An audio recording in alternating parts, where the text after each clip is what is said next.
Ketika Gube sedang serius mencari buku di perpus, Jiangwu sengaja mengintip dan memberinya pesan.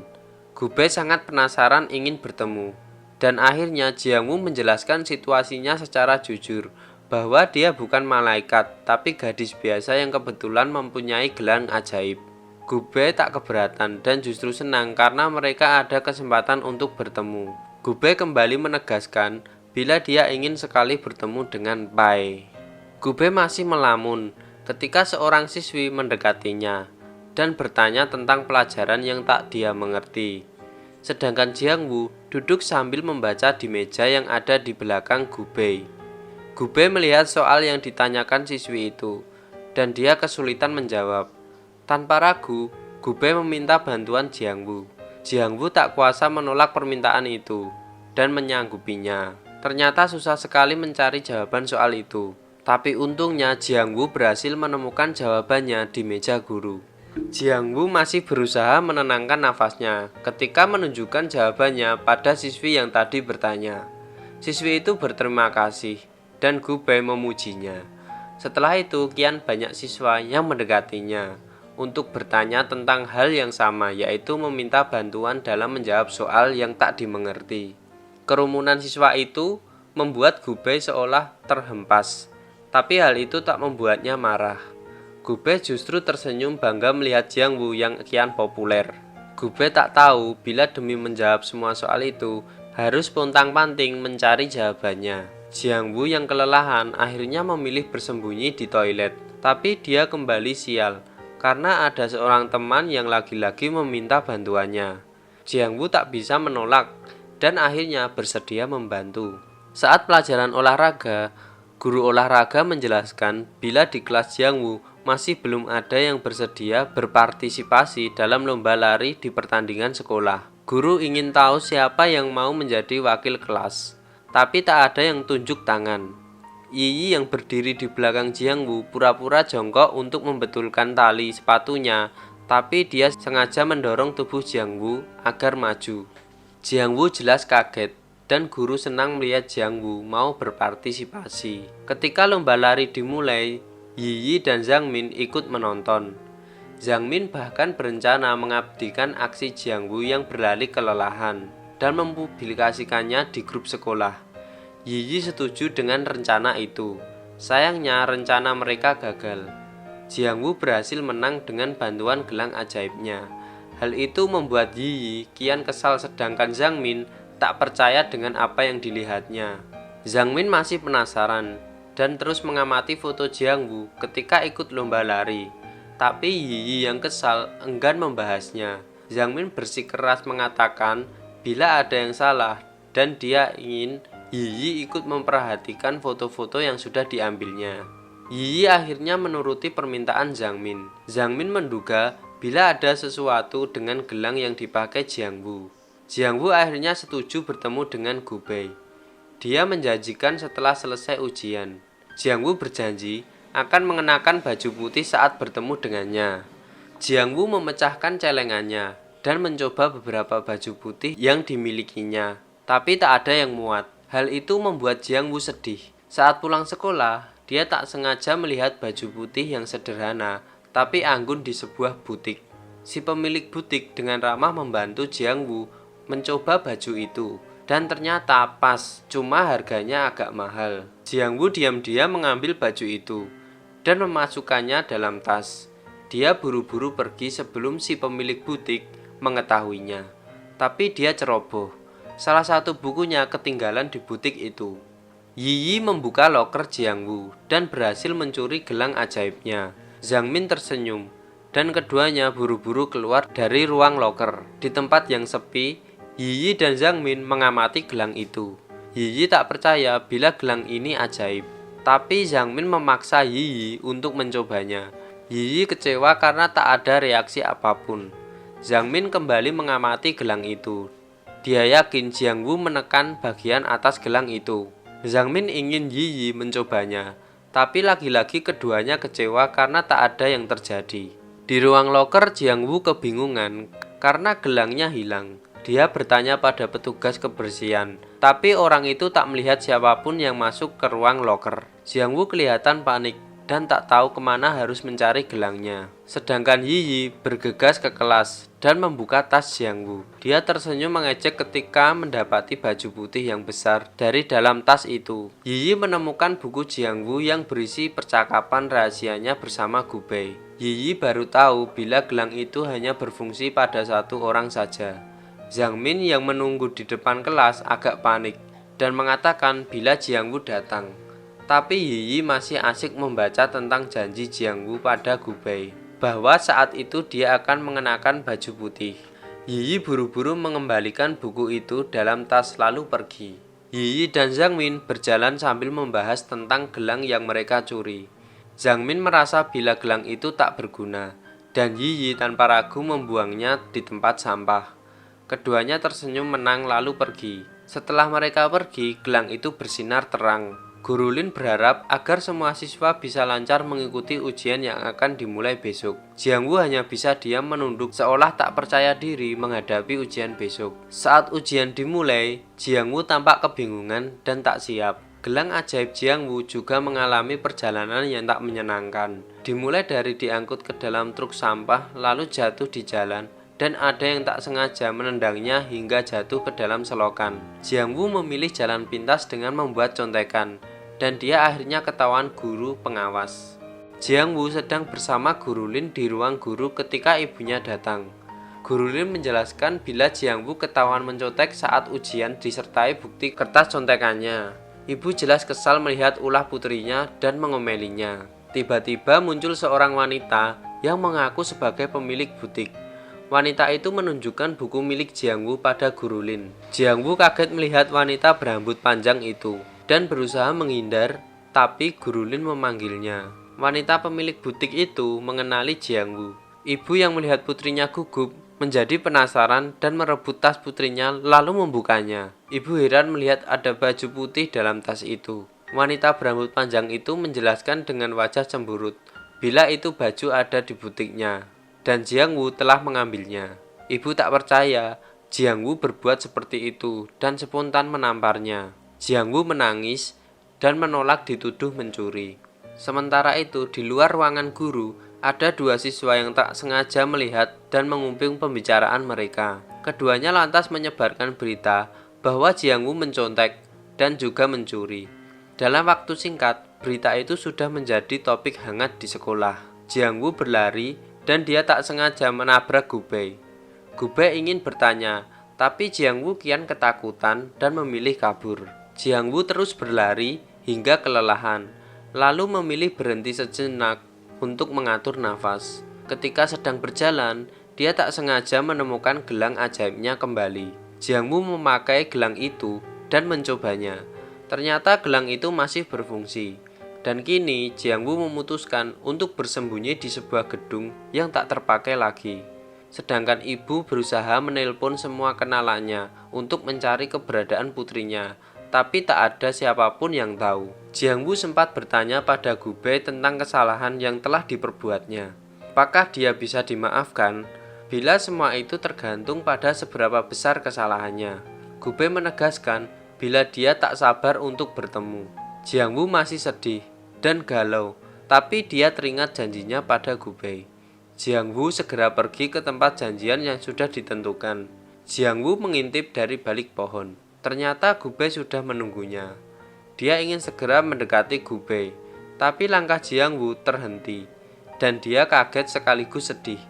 Jiang Wu melihat Yi sengaja menyamar menjadi dirinya. Jiang Wu melampiaskan kesedihannya dengan makan cemilan sebanyak-banyaknya. Dia tak perlu repot karena punya gelang ajaib. Jiang Wu bisa mengambil apa saja tanpa ketahuan. Sayangnya, Jiang Wu mencuri di toko milik ibunya sendiri. Suatu saat, dia mengambil banyak makanan, tapi Jiang Wu tak bisa membawanya pergi setelah melihat tulisan ibunya. Ibunya menulis bahwa dia tak tahu siapa yang mencuri di tokonya. Jiang Wu merasa bersalah dan berniat mengembalikan apa yang sudah dia curi. Satu-satunya cara yang dia ketahui adalah dengan menjadi pemulung. Jiang Wu mengumpulkan bermacam sampah plastik yang bisa dijual agar bisa mendapatkan uang. Sejak saat itu Jiang Wu selalu membayar apa yang sudah diambil atau dimakannya. Waktu terus berlalu, dan tak terasa kini sudah setahun. Jiang Wu menjalani hidup sebagai pemulung. Suatu malam saat sedang bekerja, dia melihat seseorang yang akan lewat. Jiang Wu segera menekan tombol di gelangnya, tapi gelang itu tak berfungsi. Jiang Wu panik karena tak ingin bertemu siapapun. Rupanya yang muncul adalah nenek si pemilik gelang. Jiang Wu menceritakan apa yang dialaminya selama setahun terakhir dan dia berniat mengembalikan gelang itu pada nenek. Dia tak ingin tambahan hari. Jiang Wu hanya ingin kembali ke masa dulu saat sebelum memiliki gelang ajaib. Nenek tersenyum dan menasihati Jiang Wu. Nenek mengingatkan bila dulu dia berpesan agar Jiang Wu tetap menjadi dirinya sendiri walaupun memiliki gelang ajaib. Tapi Jiang Wu malah memanfaatkan gelang itu untuk hal yang tak baik. Jiang Wu mengaku menyesali perbuatannya, dan nenek menyarankan agar dirinya pulang bertemu ibu. Tapi Jiang Wu menolak dengan alasan tak berani bertemu ibunya karena dia sudah banyak mengecewakannya. Nenek memberi solusi. Beliau membuka sebuah buku dan menghapus 2 baris kalimat. Nenek kini meyakini bila Jiang Wu sudah bisa pulang ke rumah.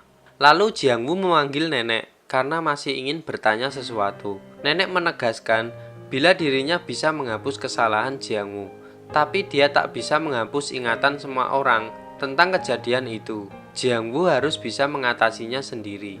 Jiang Wu akhirnya pulang. Dia membuka pintu dan melihat rumah sedang sepi.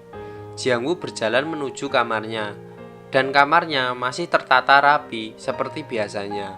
Tiba-tiba ibu datang, dan beliau tak percaya melihat putrinya telah kembali. Jiang Wu langsung berlari menuju pelukan ibunya.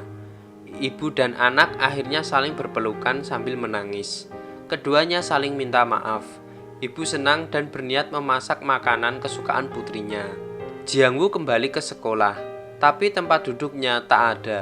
Saat guru masuk, para siswa beralasan tak ingin sekelas dengan Jiang Wu dan berbagai alasan lainnya. Bila Jiang Wu mau, dia bisa duduk di pojokan. Jiang Wu menguatkan hati dan bersedia duduk di pojokan. Saat pelajaran, para siswa memberi pesan berantai untuknya. Isi pesan itu adalah sebuah olokan bila dirinya gendut seperti babi. Jiang Wu kesal dengan olokan itu. Dia menekan tombol gelangnya dan berganti baju olahraga. Dia berkeliling lapangan. Saat sedang belajar, dia tak sengaja melihat kertas pesan dari Gubei. Jiang Wu penasaran dan datang ke kamar Gubei.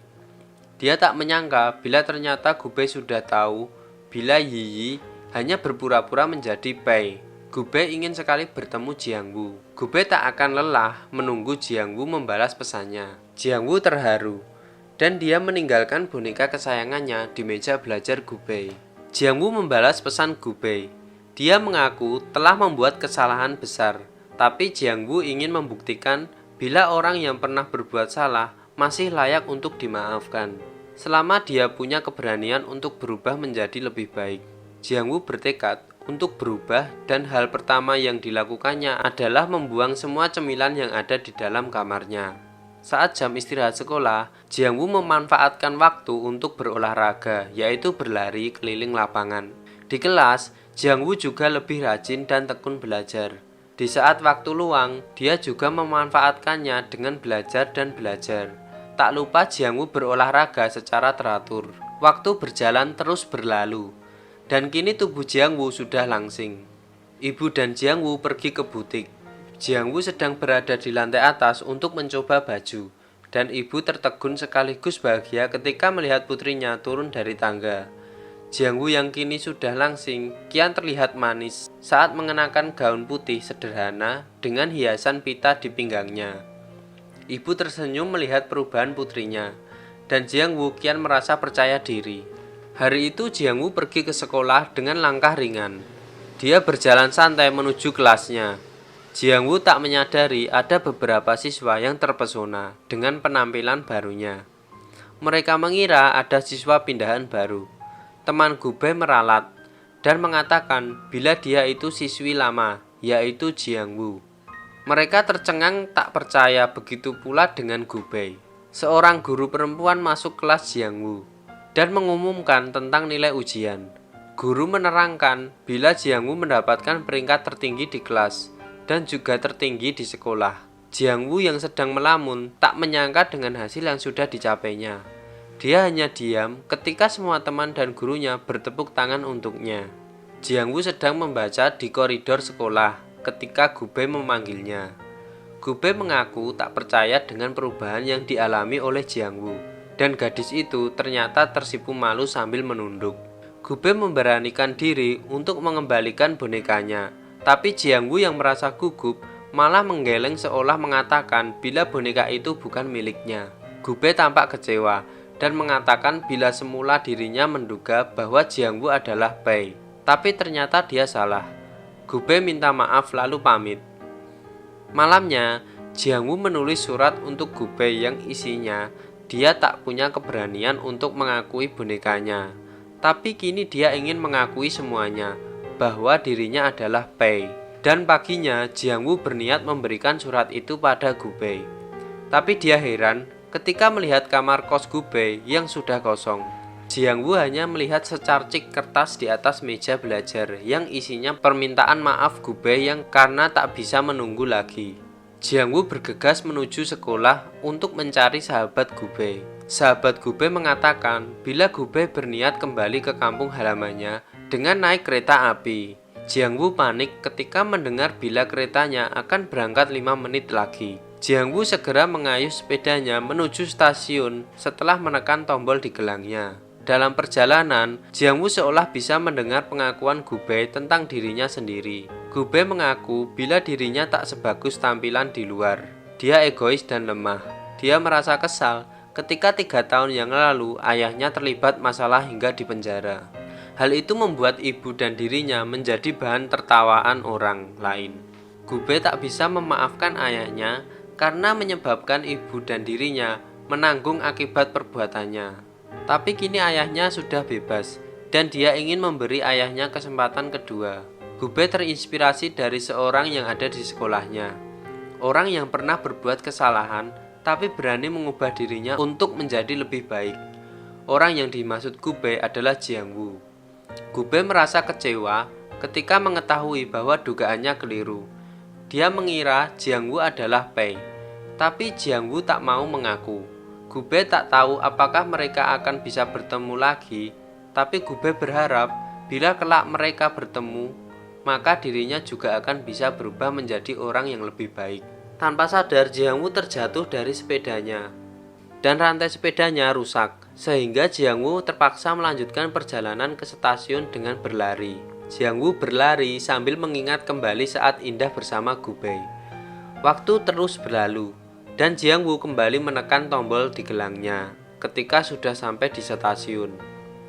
Di stasiun, Gubei sedang menunjukkan karcis kepada petugas sebelum masuk kereta. Jiang Wu masuk ke dalam stasiun dan dia mengedarkan pandangan untuk mencari Gubei, tapi tak ada. Jiang Wu menuju kereta yang hendak berangkat. Dia berusaha memanggil, mengintip, dan mengetuk jendela penumpang. Dia berharap bisa melihat Gubei untuk terakhir kalinya. Harapannya tercapai. Jiang Wu melihat Gubei. Gubei heran melihat Jiang Wu dan dia tak mengerti isyarat gadis itu. Jiang Wu ingin mengatakan bila dirinya adalah Bai, tapi Gubei tak bisa mendengarnya. Jiang Wu tampak putus asa ketika Gubei hanya tersenyum sambil melambaikan tangan. Jiang Wu mencoba menulis sesuatu di lantai agar Gubei bisa melihatnya, tapi sayangnya kereta sudah mulai berjalan, sehingga Gubei kesulitan membacanya. Gubei berusaha bergeser ke tempat duduk di belakangnya, tapi entah dia bisa membaca kode rahasia itu atau tidak. Yang jelas kereta melaju kian jauh. Jiang Wu hanya bisa menangis sambil melambaikan tangan. Hari terus berganti. Jiang Wu kembali bertemu nenek yang sedang berusaha membujuk seorang bocah laki-laki untuk pulang ke rumah, tapi bocah itu menolak. Jiang Wu mengembalikan gelang itu pada nenek dengan alasan gelang itu butuh tuan yang baru.